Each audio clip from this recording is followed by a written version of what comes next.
ये next question है हमारा। यदि एक n वर्ग आव्यूह A का सारणिक 3 है और आव्यूह A का एडजॉइंट का सारणिक 243 है तो n का मान क्या होगा। इसमें से हमें ये 4 ऑप्शन दिए गए हैं कि 4 होगा, उसका 7 होगा, 5 होगा या 6 होगा। तो हम इस पर डिस्कशन करेंगे। तो सबसे पहले हम इसको सॉल्व करेंगे।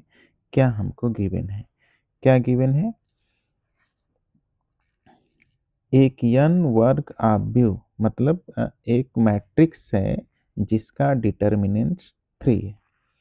A is a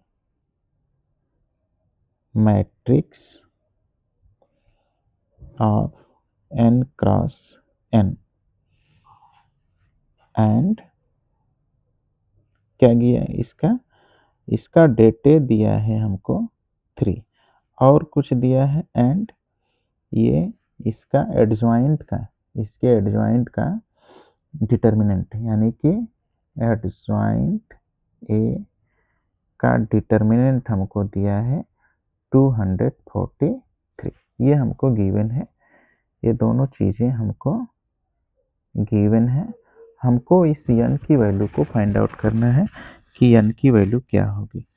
तो हमें एक फार्मूला पता है कि adjoint det of adjoint A is equal to होता है det A to the power n-1, जहाँ n ये बताता है कि n उस मैट्रिक्स का ऑर्डर है, वो स्क्वायर मैट्रिक्स का नंबर ऑफ रो होता है। n is order of A, चाहे ये तो कॉलम की संख्या होगी और चाहे रो की संख्या होगी, ये एक स्क्वायर मैट्रिक्स हो जाएगा। तो इसकी वैल्यू हमको गिवन है। क्या क्या गिवन है, एडजॉइंट A का डिटर्मिनेंट हमको 243 दिया और डेट A मतलब A का जो डिटर्मिनेंट्स है उसकी वैल्यू हमको 3 दिया। तो चलिए इस पर हम बातें करेंगे। ये 243 is equal to 3 to the power n-1। अब हम क्या करेंगे कि इस 243 को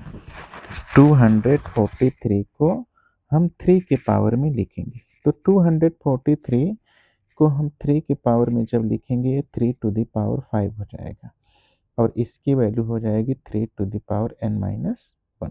अब यहाँ पर देखेंगे कि दोनों तरफ का जो बेस है, बेस इक्वल है, तो इनके पावर भी क्या हो जाएंगे, इक्वल हो जाएंगे।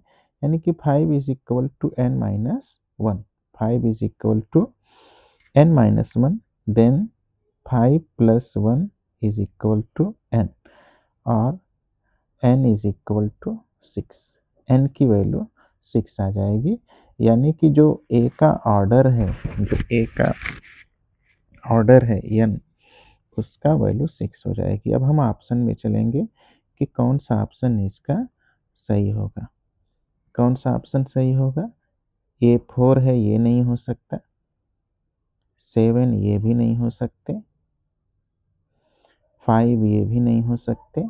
केवल एक ही ऑप्शन हमारे पास बचा हुआ है जिसकी वैल्यू है 6, तो ये n की वैल्यू होगी।